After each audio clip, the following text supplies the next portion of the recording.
Hey pals! Welcome to my YouTube channel. I am your host Paige Miller and this is Frame and Fiber. Welcome! I am glad you're here today. I'm glad I'm here today.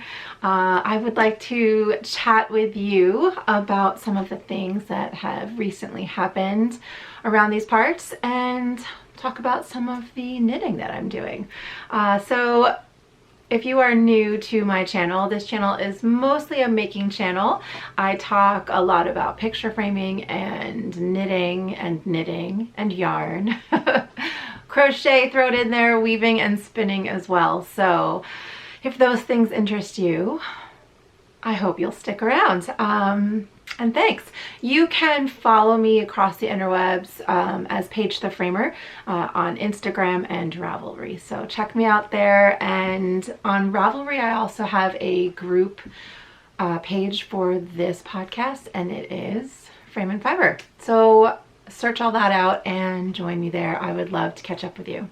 Speaking of catching up with you, my shop is Frame and Fiber, and it is a local custom picture framing and yarn shop in Point Pleasant, New Jersey.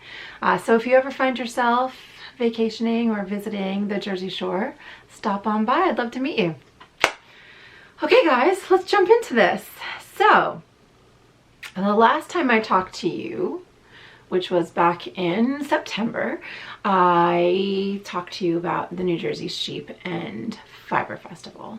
I've been, since then, let's see, I've been to Maine, New York, Massachusetts, and then back down here. So that's a lot of places in the past about 2 months. It has been busy and it's been a whirlwind and it has been great. It has been so much fun. So first up, I went to Maine in September. This was my third time attending the Knitting Pipeline retreat, hosted by the lovely Paula of the Knitting Pipeline podcast. Check her out. I love her podcast. I love what she talks about. You will learn a lot about making from this lovely lady. But I was there. I went with my friend Sharon, and it was so great to catch up with so many of the people that I now call friends. This is the third year that we have gotten together for about a 4-day retreat, and it is so fun to be with them and to knit with them, to learn from them. The best part about being around other makers is how much you can just learn from them, from their experience, from their wisdom, from their humor. It's a blast. And so we had a great time. So the knitting retreat was lovely. Like I said, it was my third time going. I would really recommend to anyone who has the means or the ability to attend a retreat, and it doesn't have to be far away and fancy and expensive. It could just be something local that maybe you do with a few other knitters for kind of a weekend where you guys just are all into the craft for a few days. It really kind of rejuvenates your knitting mojo. And usually when I leave that retreat, I am ready to take on so many things. So yeah, that was a lovely time. I had such a great time. And then in October was Rhinebeck Weekend, New York Sheep and Wool Festival, and Needles Up, which is where I was vending. That was incredible. Thank you guys, all of you. There were so many who came to support, to say hi, to give me some love. I do want to apologize to any of you watching. I feel like even though we've met a couple times, I just can't keep names in my head. I know your faces. As soon as I see a face, I'm like, oh, that's one of my people. But I forget everyone's names. So please accept my apology. I hope it doesn't hurt your heart when I forget your name. Know that it's not personal and that my brain, I've tried so many, I've looked online, Googled like how to remember names, and there's all kinds of little, not snippet, what am I trying to say? There's all kinds of like ways people have secrets that they share, and just none of them have worked for me. So it was lovely to see all of you. Needles Up was a huge success for me. It was lovely. Thank you guys so much. I look forward to doing it again next year. Rhinebeck itself, the festival was incredibly beautiful. The weather was as perfect as it could be for a fiber festival. The sun was super bright, the leaves were peak color, and it was cold enough to have to bundle up in your hand knits. Not so cold that your toes are frozen though, so it was absolutely lovely. I spent a lot of time this year not so, I don't know, I feel like maybe I was a little bit tired. The week before Rhinebeck, I was sick as a dog. I was home from work for about 3 days. And so I feel like when I went to Rhinebeck, and I was gearing up for Needles Up, so I had a lot of work to do. So I feel like I was really just not myself and under the weather. So I wasn't as out there. So I didn't see as many people at the festival as I normally would try to. And I spent a lot of time with Allison, who is Daisy Lane Design on Instagram, Denise, who is Earth Tones Girl. I got to meet up with my friend Mars, who is Hey Brown Berry. And we just spent quality time, quiet time. So I missed so many people that I wanted to see just because I didn't have the energy to make plans and find people. But that said, absolutely enjoyed my time at Rhinebeck. I spent about an hour to an hour and a half with Denise and Allison, Carolyn Bloom, and Ellen, our dear friend Ellen, on a hill, under a tree, in the sun, just knitting and hanging out with friends. So it was a great time. I don't know if you guys have seen, but on Instagram, I put up a picture of my housemates. I rent a house with the same people every year, and they're the best people. I absolutely love them so much. They are my knitting family. And if I didn't go to the Rhinebeck festival and just stayed in the house that we rent with these ladies, I would have more fun than anyone can imagine. They're just such a great group. So thank you, girls. Thank you, Seven Victoria, for making such a lovely weekend for me. Yeah. So then I came back after Rhinebeck, and I was on one of Sue Stokes, one of her periscopes. And she said something about wanting to go to New England Fiber Festival. And I sent her a text and said, I'll go with you. And so we went. I drove up to see my friend Katie and her son, and her husband and son, Noah, who is my godson. He is 4 months old, and it was a blast to spend an evening with them. And then the next day, Paul Miller and I left. So they live in Connecticut, and then we went to Massachusetts, to Springfield, where the New England Fiber Festival is held. Met with my aunt and uncle, had dinner with them, and then Sunday morning met Sue at the Fiber Festival, and it was a lovely festival. If you guys are local or able to drive into New England or Massachusetts for that show, I would definitely recommend it, especially after the craziness of Rhinebeck and how just frenzied Rhinebeck can feel and how crowded it is. New England has a lot of the same vendors that you can get into their booths and talk to them and really see what they have to offer. So New England is a great, great show. And it is not a small show. It was big. We were there for a few hours. Just taking our time, walking around. I bought some really cool stuff. Oh, my apron. Okay. There is a booth at the New England Fiber Festival. The company is called Blue Farmhouse Linen. I don't think it's, oh, Mary. Her name is Mary. So she makes, let's see, 100% European linen. No bleach, air dry, steam iron, or enjoy your wrinkles. Yeah, so Blue Farm. So this is her card. She makes and sews linen products. She had dresses and shirts and all kinds of things, but this apron, holy moly. So it's an apron that crosses in the back. Oh, I'm inside out. I've been wearing this a lot at the shop, and I need to send her a note to find out if she makes them in black linen, because, well, if you don't know, Frame and Fiber is pretty much all black and white. So I've been wearing this. So this is the back. It just crosses around. Can you see the cross? I might have to take a picture of myself and insert it with me wearing it. Holy moly, this is the best apron. I'll insert a picture. So yeah, check out Blue Farmhouse Linen. Oh, you probably can't check out Blue Farmhouse Linen. I'm showing this to you guys and you can't. I don't believe she has a website, and I don't believe she has an Instagram. I will link below with her email address, so if you like the picture I took and are interested in finding out more, you can send her an email. So yeah, she was new to me. I've never seen her before, and I'm so glad that I did, because beautifully constructed apron. So yeah, New England was great. Hanging out with Sue for the day was lovely. She made dinner for Paul Miller and I, and we hung out with Dave Stokes.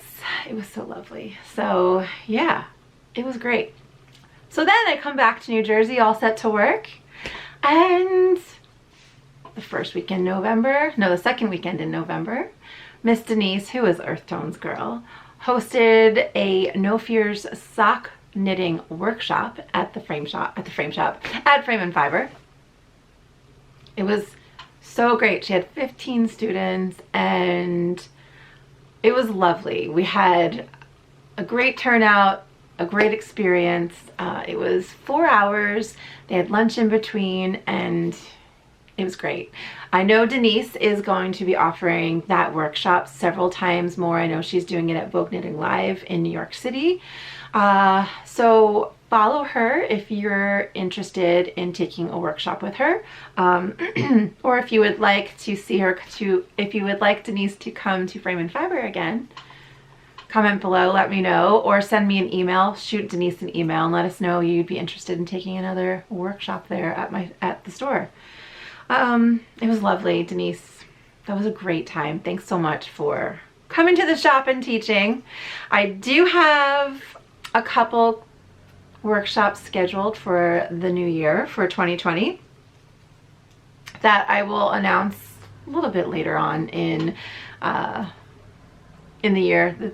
We're still right before Thanksgiving right now, so maybe after Thanksgiving I will start teasing out who's going to be at the shop and what you can look for as far as classes and workshops. That was a lot of catching up, wasn't it? I just talked your ear off.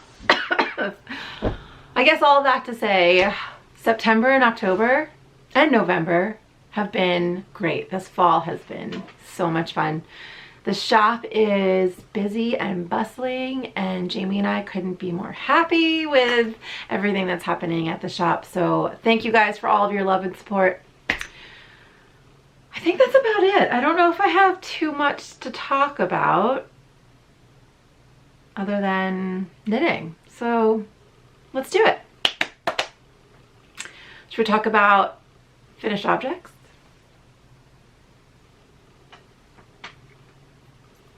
This is my Bodhi cardigan. If you have been watching any of my recent podcasts, this thing was started October 2018. I finished it September 2018. Oh no, 2019. 2019. Yep. This was a year-long project.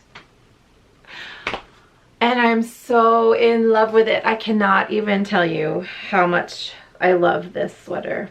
No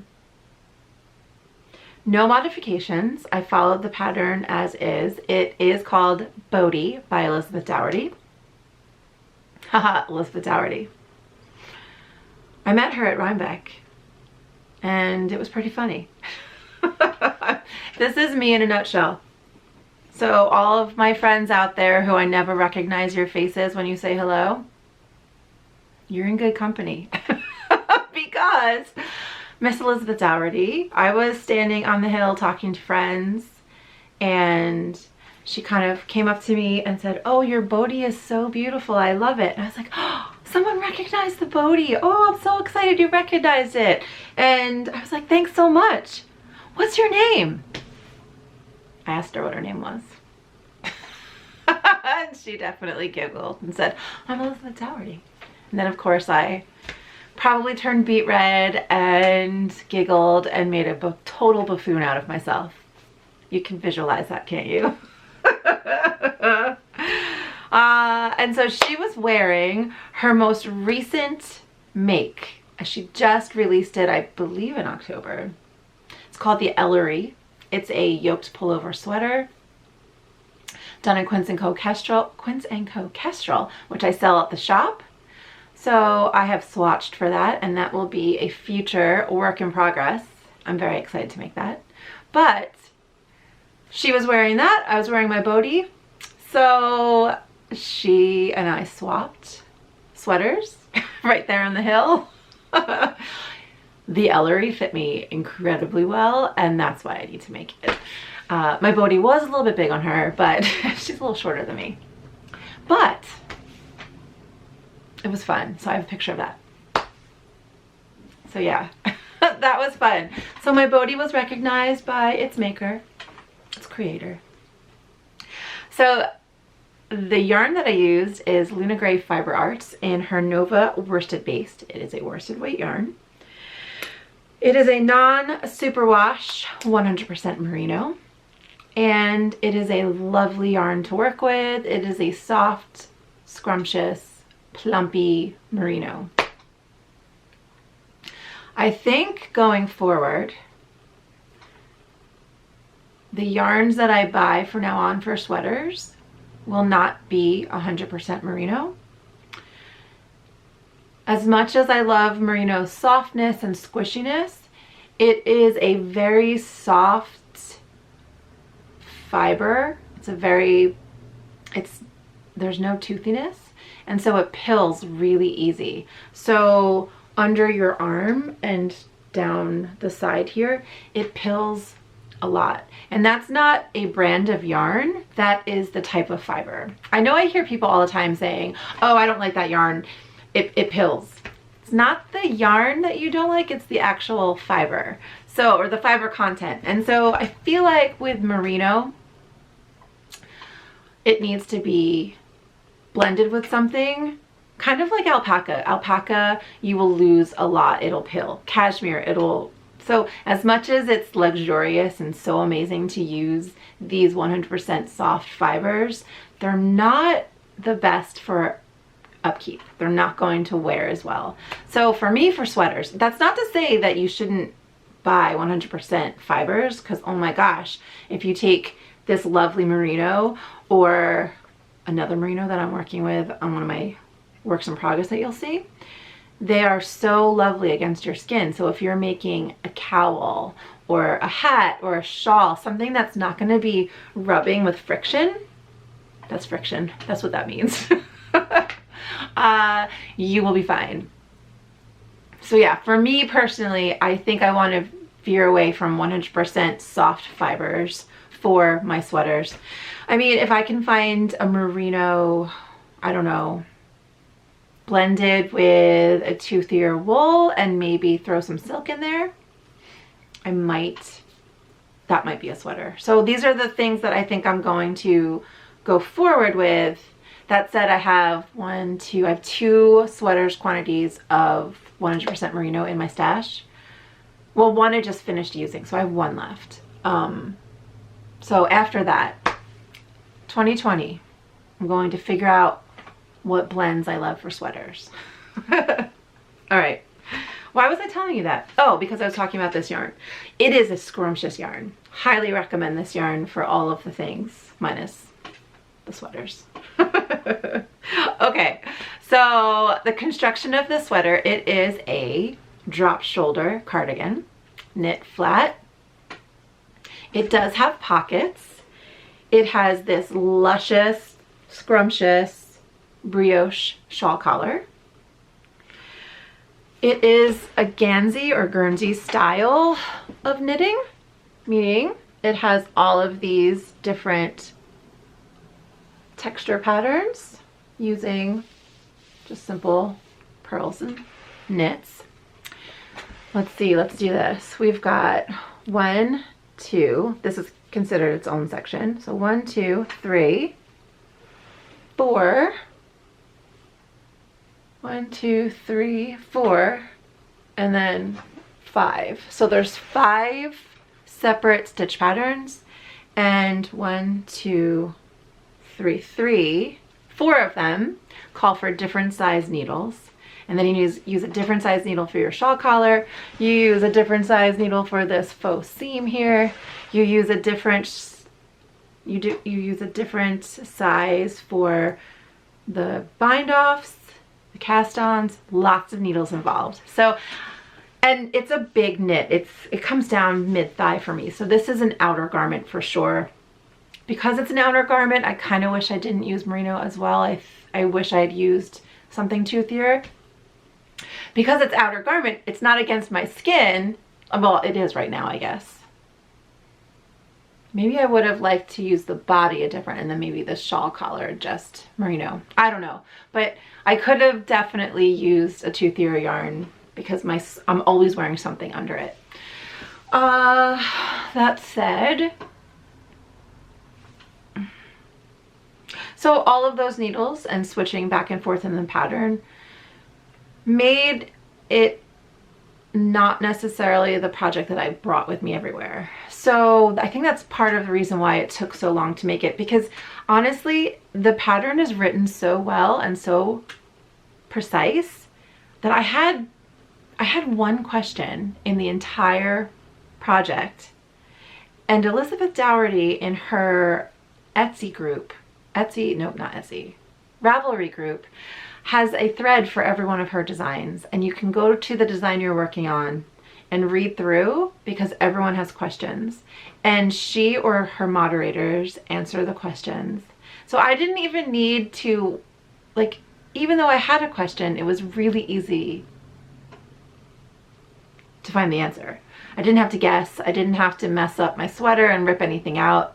I did no ripping out, like none, minus very early on in the process. I was back here somewhere.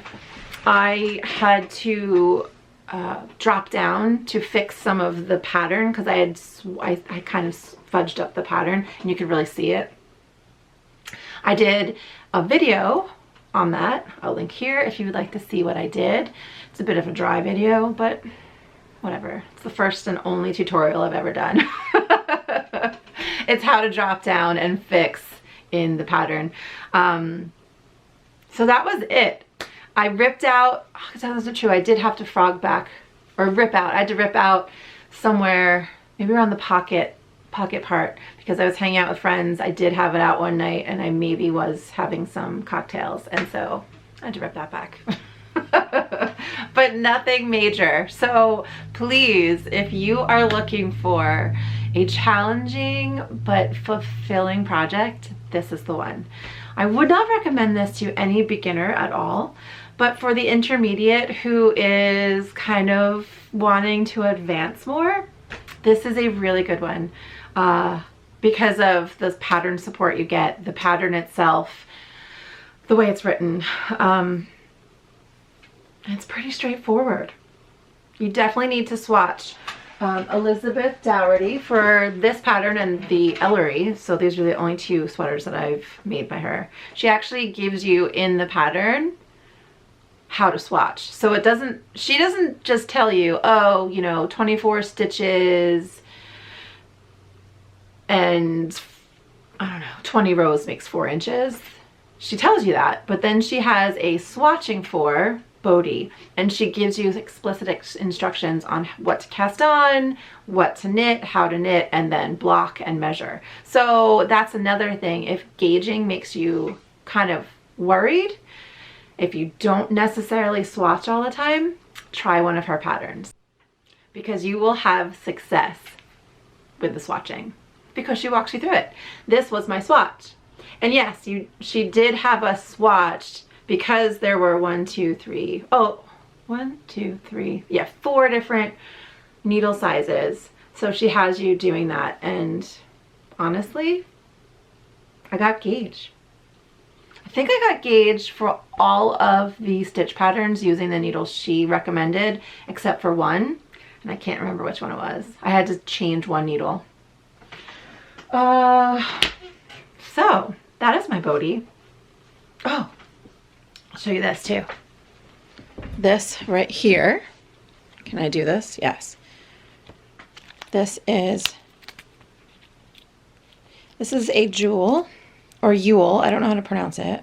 I want to say Yule, but I feel like I've heard people say jewel. This is a closure. It's the kind that screw on. So I actually match my closure based on the outfit I'm wearing. If it's a brown based outfit or a black based outfit, I just change this. I have this one, which is the 2-piece toggle type, or snaps I should say. But then in the pattern, you make a loop, and on this side over here, right there, I attach a jewel screw-on button, and then I use that, and it's brown. So I love it so much. I love this so much. You'll be seeing me wearing this all the time. All the time. Which again is another reason why I wish it wasn't a merino, because if I made it in like a really toothy wool, it would last 1,000 years. Oh well, that's life. All right, enough with Bodhi. Although I love you so much. I just kissed my sweater in front of you. Let's talk about my finished monster socks. My monster socks. So in October, if you guys are sock makers, you may have been paying attention to on Instagram, the Monster Socks Make Along 2019. That is the hashtag. Check it out to see hundreds of amazing pairs of scrappy socks. So Sue, who is SM Carney on Instagram, and Jess, who is Ucha on Instagram, links below, they host the Monster Sock Cal. And this year I participated. I also donated a prize, but then I also won a prize. I won, and it's not here, I can't show it to you. But I won 1, 2, 3, 4. So it's 8 skeins of Knit Picks Felici yarn, which is great for making socks. It is like workhorse sock yarn. And then a bunch of scraps to make another scrappy pair. So it was an amazing gift, an amazing prize to win. Thank you ladies so much for hosting such a great make along, and for everyone who donated prizes. There were so many prizes. Thank you guys. It was brilliant. So next October, if you guys are sock makers, save your scraps and join us for the Monster Make Along. So these are mine.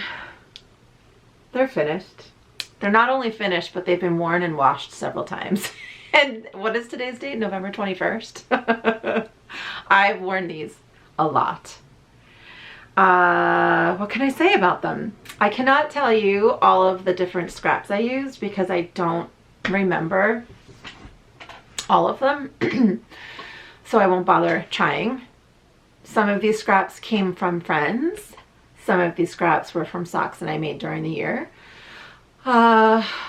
They look very similar to my monster socks that I made in 2018 because some of the scraps are the same. But I love the scrappy socks. I loved all of the scrappy socks that I saw on the hashtag. Definitely go check them out. Some were very planned out, like methodical scraps that made these beautifully coordinating socks. And then others like mine were just like a mishmash of scraps. So that's what these were. I will say that each stripe of scrap that I did were no more than 4 grams. Yeah, I did between 2 and 4 gram stripes. And before I cast on, I Russian joined every scrap. So I didn't have any ends to weave in. You can see, where is it? Right here. I got a couple that I need to trim out, but you guys know every once in a while an end sneaks out and you have to trim it. What else? Oh, I will say this, which you guys will appreciate. I love talking to makers because even though I'm talking about mistakes, you understand that the mistakes are the learning. So it's not I'm not down on anything I'm making. I'm just sharing with you my learning experience. So this is kind of a funny because I've made, I don't know, a couple dozen pairs of socks at this point. See that? I didn't do a stretchy cast on. Why? I can't really answer that question. But I went to put these on the other day, well not the other day, a couple weeks ago, and ripped the binding. I have worn it ripped like this, I don't know, 3 times. I need to fix it. Monster socks!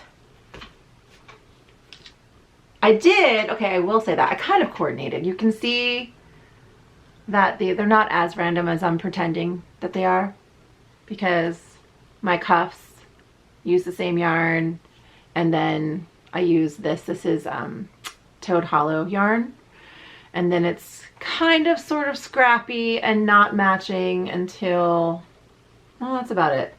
And then the heels and the toes are leftover self-striping from Nomadic Yarns. No, not Nomadic Yarns. Nope. They are from my Minding the Gap socks. They're the stripes. So there we have it. Monster socks, finished and worn. I know I was just showing you worn socks. You can probably see all the little cat hairs and pills. I think there's an etiquette on what to show as far as socks go, and I think I just broke all the rules. I think you're supposed to show your socks, or I say supposed to.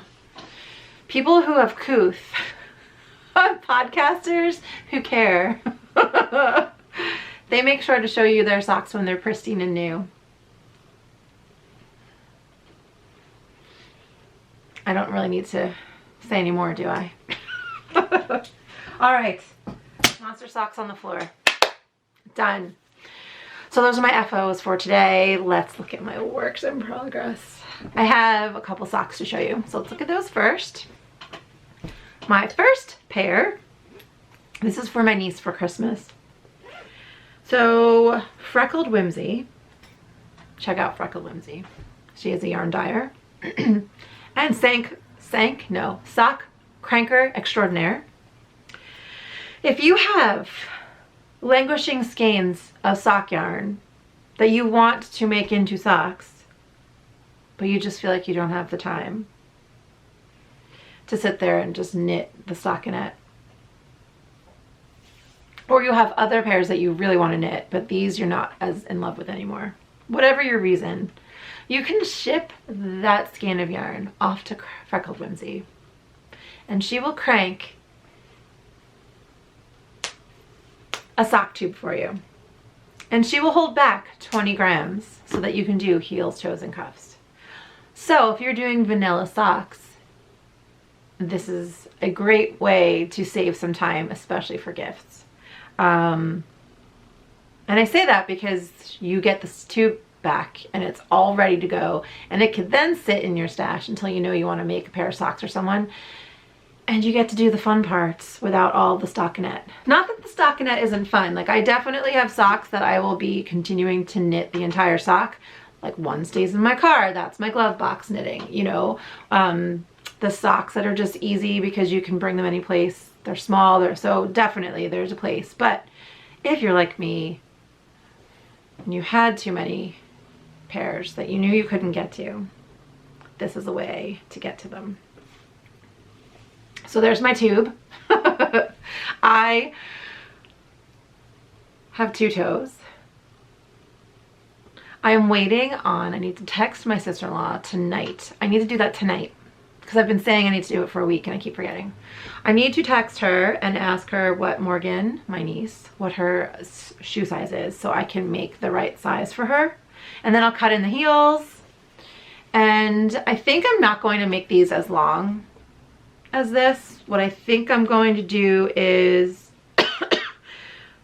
cut in the heel and then measure up from the heel maybe 4 inches, 5 inches, 4 inches, and then do 2.5 inches of ribbing.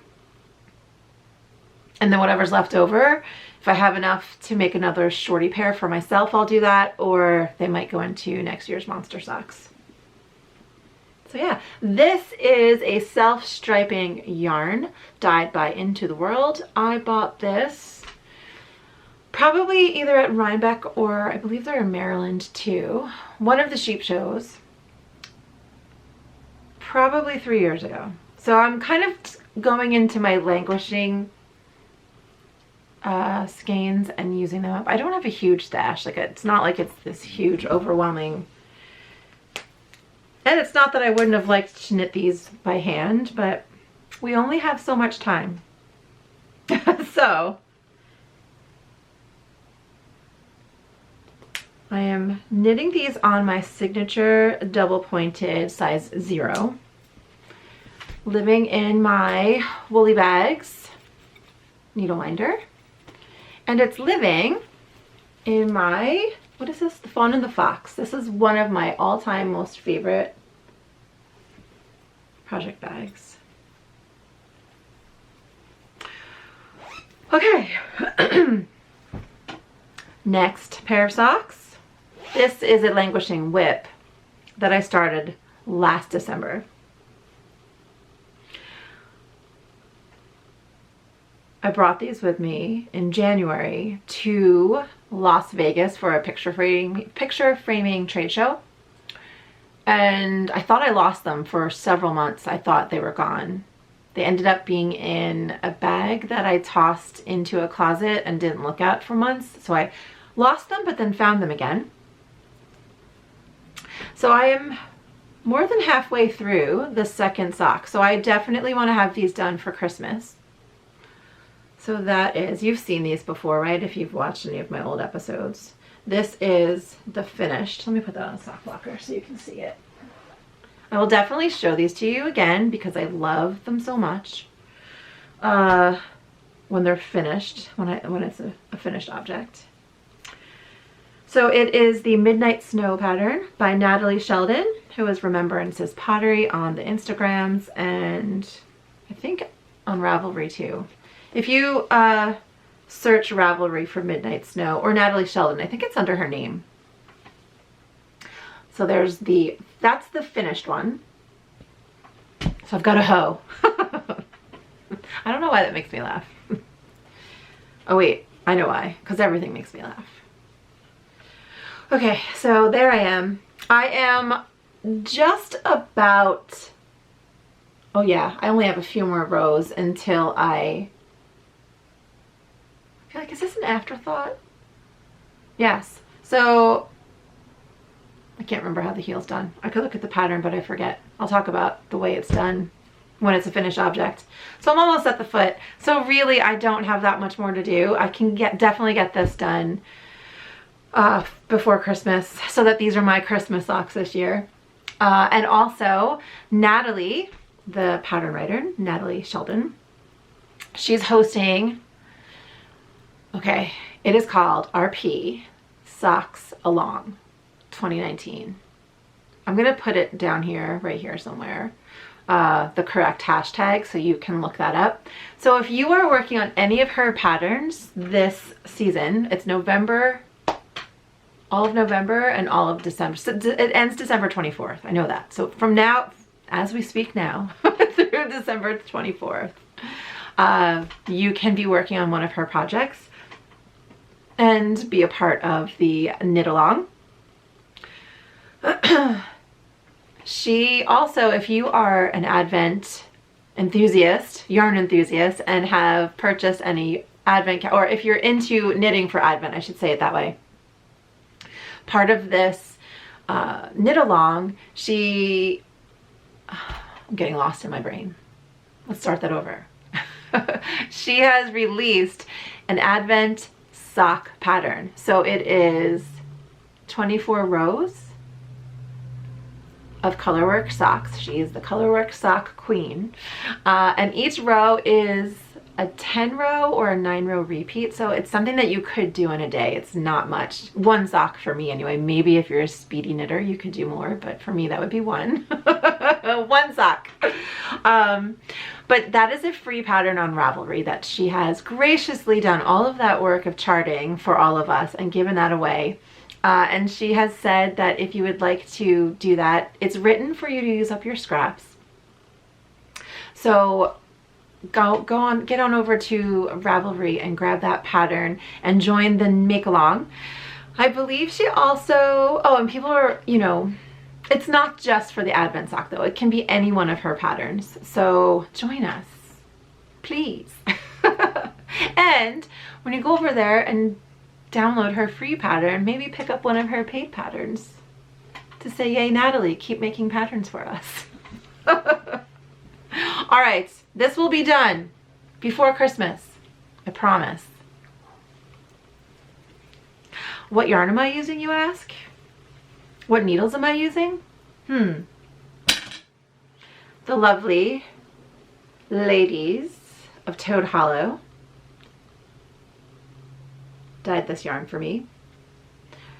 When I freaked out that I had to make this pattern, I feel like I was with them and I said, I need this yarn, make me this yarn. And so they dyed up the dark color for me. And then, so I think it was a 50-gram skein of the white and 100-gram skein of the dark gray. Thanks, Helen and Mary Beth. And I'm knitting that on. So they're colorwork socks. So the needle is, I'm using a 2.25. So it is bigger than my normal. So that's that. Chow Goose, I should say. Magic Loop. And this is living in this bag. Are you ready for this? Oh my gosh! Seashore Sharon made this bag for me. For when we went to Maine in 2018, last year's knitting pipeline retreat, she made this one for me. She is my roommate when we were at the retreat. And this is a tea towel that she found at one of the gifty stores in Kennebunkport. And she made this for me. Isn't that the best? Thanks, Sharon. Thanks, Natalie. Thanks, everybody. Okay, finally, my last work in progress. And then I've got to get out the door for work. I don't know why I have to do that, and I apologize.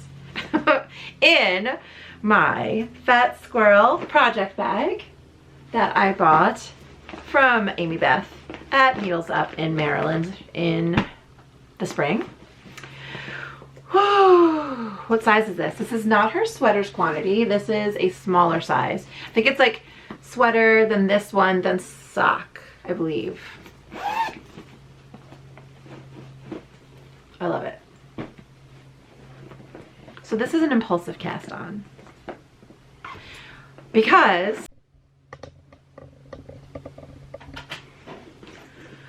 this is an impulsive cast on because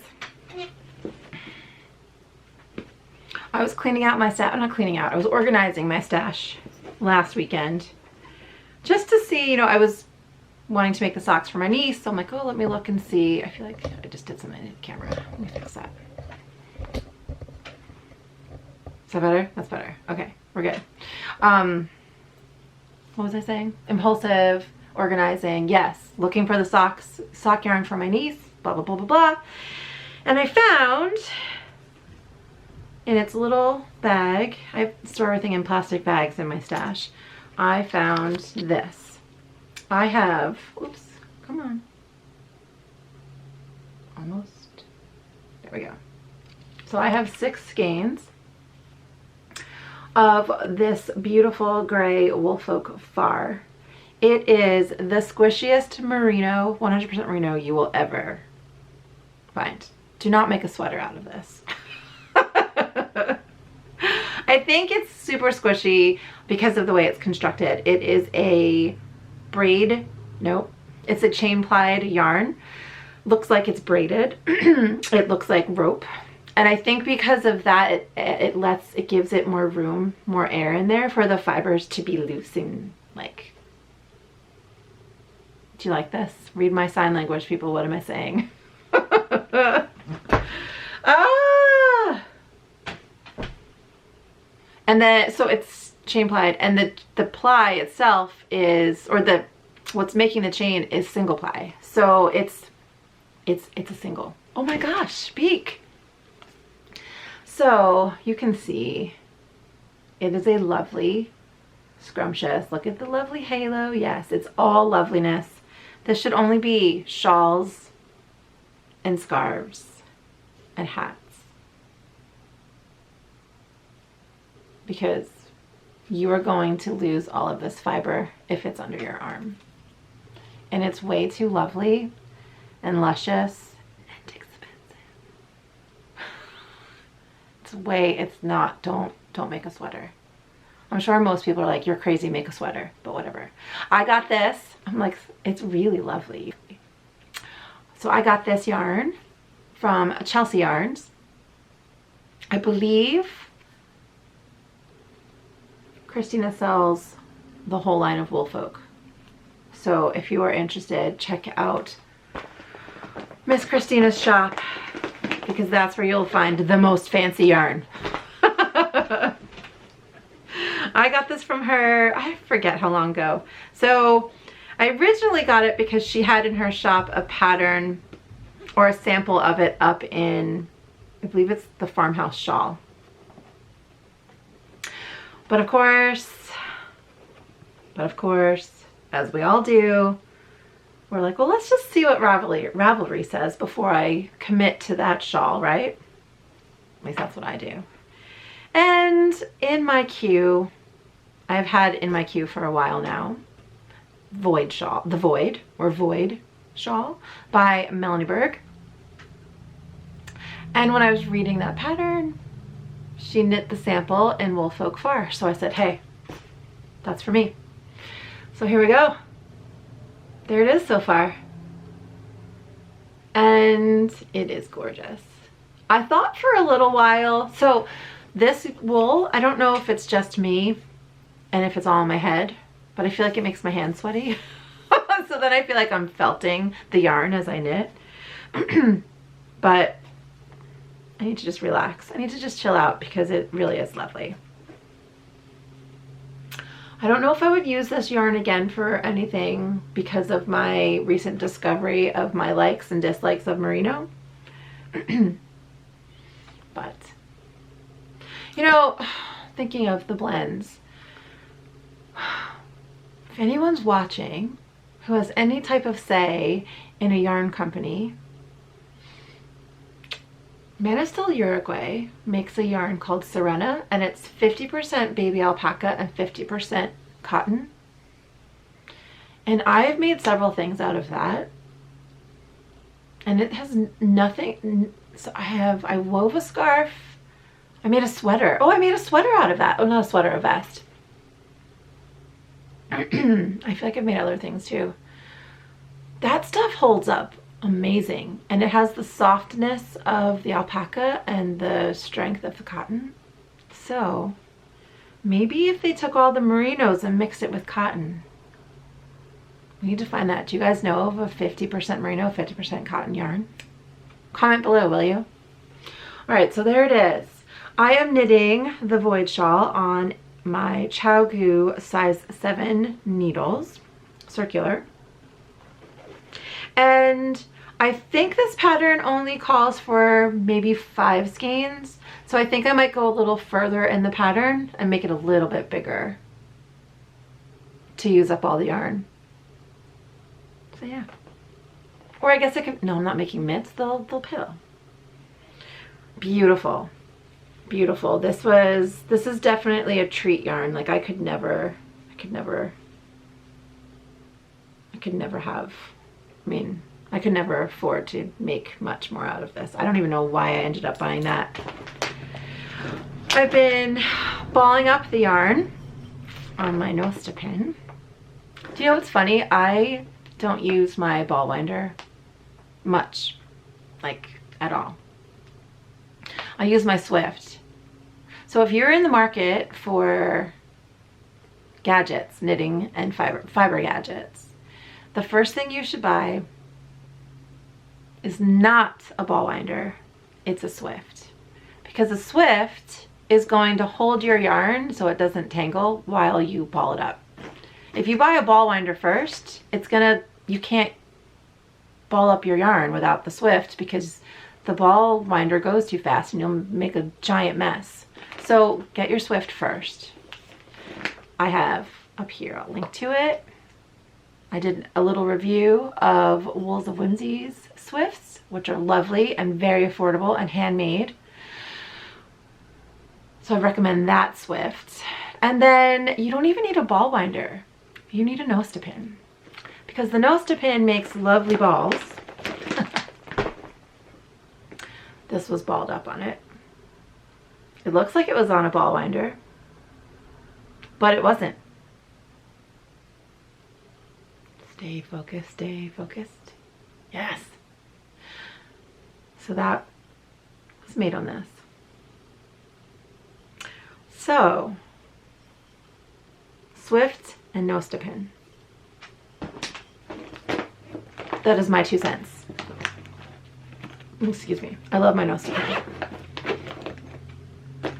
Yes, I do sell them in the shop. Is that a shameless plug? Probably. Okay, guys. That is my whips. Those are my whips. None is that. Can't speak. Those are my whips. I love my whips. I am swatching for my Ellery, and I will be swatching for another sweater, which we'll talk about later. So that is it for this episode. Thanks if you made it this far. I really appreciate it. Thumbs up if you can, if you think about it, if you're able. I realized a lot of times if you're watching the episodes of all of your favorite podcasts on your TV, like if you're streaming it, you can't like it.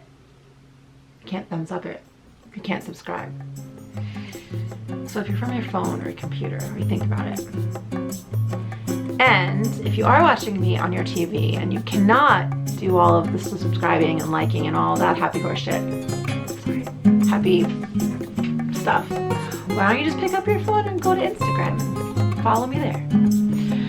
Okay guys, until next time, happy knitting, and I will see you.